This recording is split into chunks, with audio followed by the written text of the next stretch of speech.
Hello and welcome back to my channel. It has been a while since I've been here. Life has been crazy for the last few months, and everything else has just ended up being the priority, which is fine.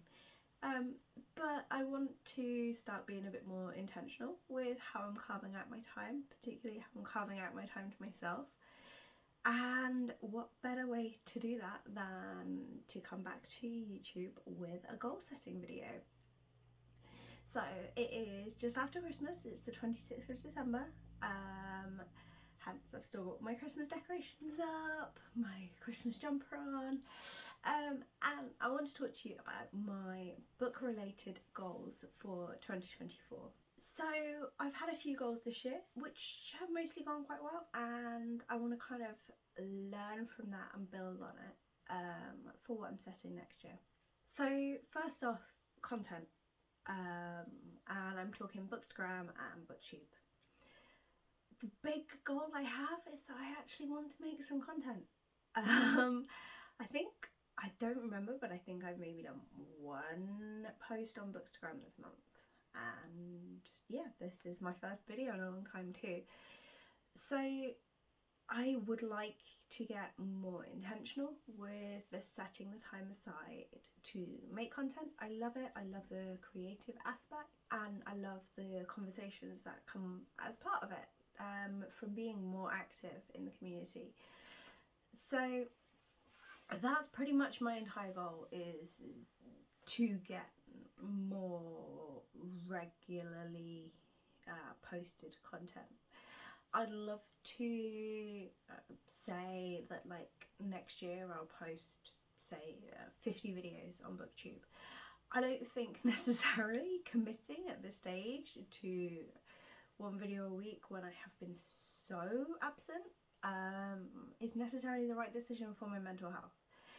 But I would like to think that over the course of the year I would be averaging at least that. So the big thing that I want to do with both Booktube and Bookstagram is to make content that I love. Not to pause and take forever to produce something because I'm like, oh, this is gonna be a pain, or I'm not really that excited by it. Because at the end of the day, I'm making this content for me. I'm never going to have the biggest following on any platform that I'm on. I'm not that interesting a person to get that big a following. So I just need to be talking about and sharing like the books that I love, and the friends that I have made through the times that I've done that are just amazing. So I just want to keep that. Have that creative outlet and find more of those absolutely truly amazing people who just want to talk about great books as well. So yeah, that's as official as my goals get. In terms of channel goals, it's basically to keep having a channel. It's that, you know, simple. In terms of reading goals though, I've got a few that I'm really hoping to achieve. So the first one, which has been my goal every year for the last 3 years, is to read 100 books in a year. This should be plenty doable. For 2021 and 2022 I read 144 books in the year each, and this year that is the number of books that I have also read so far, and we've got a few days left. So 100 books should be doable, but I'm not someone who wants a number goal to be a burden. Even if I thought, oh, I think I'm going to have more free time or something like that, I wouldn't push it up to 150. And I want that flexibility to say that actually if the other parts of my life, my other hobbies, take more time, that I'm not thinking that I'm failing at reading, because reading is for fun at the end of the day. Within those books that I'm reading though, I do have a couple of goals to make sure that I am more intentional with adding diverse reads in. So I have, for maybe 2 years now, made sure that I read at least one sapphic book a month. So one book with women loving women. I think actually I have been doing this for so long that I need to up that goal. So for 2024 I want to make sure that I'm reading at least 2 sapphic books a month. And actually this should be really easy. Most months this year I think I've read at least 3 or 4, because the really nice thing with setting these intentional diverse goals is that you make your TBR match it. Like, I understand people saying, oh, I'm a mood reader, I just want to read what feels right. But if you just get your recommendations based on the main things that people are talking about, or the bestseller lists, or the things that get advertised and things like that, you are mostly going to end up with cishet white books, because that is where the money is. So that is where the advertising is, that is where the most popularity is. So by adding in the diverse goals, what I make sure is that I seek out recommendations with that rep. I will prioritise looking at authors that have that rep, and then suddenly my to-read list on Storygraph and my nice little backlog on my Kindle start to reflect a more diverse world. So I can still mood read. I can still say I really want a fated mates shifter paranormal romance and go to my Kindle and I can find one that has that rep in it. So definitely excited for that, and it should again be super easily achievable, because minimum of 2 sapphic books a month is basically nothing for the amount that I read. The new to me goal in terms of diverse rep is that I want to read at least 3 BIPOC books every month. So that is obviously using the American term for Black, Indigenous and people of colour. We have a couple of different terms in the UK. Essentially, I just want to read outside of the white experience. So this is something that I became a lot more aware of later in this year, about how white my reading was. There was Steamy LitCon, which was a book event that sounded absolutely amazing, that focused on diversity. Some of the authors there launched a 23 for 23 challenge, which was by the end of this year to read 23 books by BIPOC authors featuring BIPOC leads. And it was really eye-opening to me to go back through my stats for earlier in the year and see how low my quantities were. So exactly in the same way that I've been doing with adding more sapphic rep in, I went and sought out those lists. There's been some amazing creators who have been sharing recommendation lists for years and years, and a lot of us have just not prioritised them. So I transformed my to-read list on Storygraph, and I think I'm currently on 22 since the challenge started. I've also made a decision to only count the 23 as different authors, because another thing that really hit me from the talks that came out of Steamy Lit was this idea of a forever TBR author. So these authors that you go, oh yeah, I really want to read them one day, forever and ever and ever, and you never actually read them. They're just one of those authors that you go, yeah, I really should read that. So yeah, I really loved the books that I come up with. But yeah, next year, again, minimum of 3 every single month. So 3 should be easily doable. But the way that I have stacked my to-read list, I should be doing more than that. I'm really excited because I found some great authors and some great series and things like that through that challenge this year, and I can't wait to see where it takes me in 2024.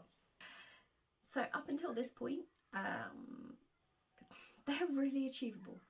They're goals to help me focus rather than anything that should actually like potentially not be met. and then here's where it starts to change. So the next one that I have is to reduce my physical TBR. My physical TBR has increased this year from I think 14 books at the start of the year to post the books I got for Christmas about 57. So I'm not putting an exact number goal on it. I just want to reduce it. A lot of the purchases did come from when I went to Rare earlier in the year, the Romance Autumn Reader events, which was amazing. I am going to Rare again next year, so I am going to have to be very mindful of that in the other months. Might go on a book buying ban at the start of the year to see how that takes me. We'll see. But yeah, I just want to reduce it. In terms of how I keep track, the main thing I do is I've had a spread in my journal this year for my physical TBR shelves. So it includes books I already owned at the start of the year, and then every time I buy a book I draw it onto my shelves and then I colour it in when I read it. So I can see by the sections on the shelves, like when I bought it, and then I can see by the colour it's coloured in or not, when I read it or didn't read it. And I've really loved this year. It's really helped me to have it as a very visual tracker to see what's going on. So I definitely want to do the same spread in my journal for next year. Yeah, hopefully we can start to bring that number down. We'll see though. And then the other goal that I have is one of my biggest weaknesses. So I want to finish reading more series than I start. So I'm currently in the middle of 40 series. Not including ones that I'm up to date. So like Guild Hunter, there's a new book coming out in the next couple months. But I'm up to date with it, so that's not included in that kind of 40. Immortals After Dark, the same. This is books that I need to catch up with, and there are that many. So I want to reduce that over the course of the year. Again, partly because I have started trying a lot of new authors. That is how my series count has got so high. So there are, you know, some very good reasons for it, and some of it is very much a positive change. The list of active series is a lot more diverse than it was certainly like 18 months ago. But yeah, it's stressing me out quite a lot. So I have decided I need a bit of a way to focus on it. So I've done a couple of things. I have a series tracker in Notion that I can see, yeah, how many I've read, how many I've got left to read, what the next one to read is, things like that. And I've created a view on there for the series that I have less than 3 books left to read, which it turns out is actually about half of the series, which is good. So I want to focus on those because where I've got series where literally if I read 1 book I'm caught up, or even 2, then that's going to bring my list down, and it's going to let me start the series that I want to start. Because at the end of the day, I'm not saying I'm not going to start any new series. This is me. That's not my personality. So it's just going to help me prioritize and feel like I can focus on the right things. Particularly, you know, if I've got 1 book left in the series to read and it's already sat on my shelves, it's kind of a no-brainer at this point, surely. And then outside of that, I am going to have some of the series that I have got more books left to read that I'm going to try and focus in on. So this is a focus that I have lost a little bit as I've finished some of the longer series that were my goals. So for a very long time it was Side Changeling, and then it was Guild Hunter and Immortals After Dark and things like that that were my real focus series, like just keep reading these every month until I'm finished kind of thing. So I want to kind of bring that back, not necessarily always reading one every single month, but just, yeah, they're ones that I want to prioritise for some reason. So the first one of those actually almost meets the 3-book criteria anyway. So Salacious Players Club, I have read 2 books in this series already. and there are 6 in total. So that's 4 of them. I'm buying the new covers as they release in TradPub. So that means that there are 2 currently available for me to read, and then 2 that I've got pre-ordered to arrive later in the year. And I got those 2 for Christmas. So that should be nice and simple. So yeah, that's one that I am hoping probably not long after the last one releases in TradPub. Then yeah, I should be up to date with that one. The next one is the Mercy Thompson series by Patricia Briggs, and I'm reading Mercy Thompson and Alpha and Omega intertwined. I've completely stalled on this series this year, so I have got 8 books left to read in the series to catch up. There might be more by now, I don't know, there certainly will be by the time I get through those 8 books. But yeah, for some reason I just haven't been picking them up, so I'm hoping that making them a focus will do that. The other thing is that as things stand, Patricia Briggs is going to Rare in September, so it's kind of like a good incentive to be as up to date as I possibly can. And I think I already own 3 of the ones I've got left to read, so that's not too bad either in terms of reducing my physical TBR. And then the other series that I want to very much keep chipping away at, not expecting in the slightest to catch up on, is Lexi Blake's contemporary romances. So Texas Sirens and Bliss. So these are 2 separate series, but I'm planning to read them intertwined. So Lexi has a combined contemporary romance reading order. So I've already read up to book 15 in Masters and Mercenaries. So I'm now kind of going back to reading those other 2 series until I kind of get to the point that I'm caught up. There are a lot that I need. I think it's like 16 before I get to the point that I'm caught up with where I am in Masters and Mercenaries, and then I've still got more after that. But that's just why I just want to keep chipping away at it, to be honest. I got 3 or 4 of them for Christmas, so quite excited about that. So that should keep me going for a few months, which is nice. And yeah, I will see where I end up with them. So yeah, I think that 100 books a year I should absolutely walk. 2 sapphic books a month I will absolutely walk. 3 BIPOC books a month will require some intentional planning on my part, but by the end of the year it should be an absolute breeze. The other 2, I mean, my husband and some of my friends have literally laughed their heads off when I've said I do want to get my physical TBR down because it is stressing me out.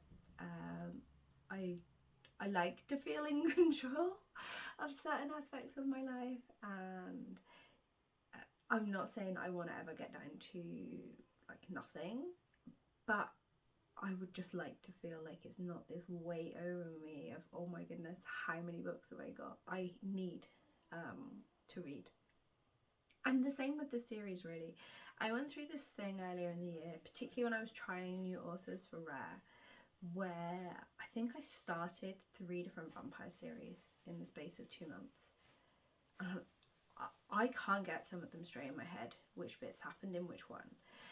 So yeah, it's partly to just allow me to enjoy series without trying to remember the whole time which lore I'm jumping into. And I'm really hoping as part of all of this that I just make time to enjoy the books that I'm in the mood for. The last couple of days I read a paranormal romance that was just like absolutely hit the spot. I've had similar recently with a lot of fantasy romance and things like that.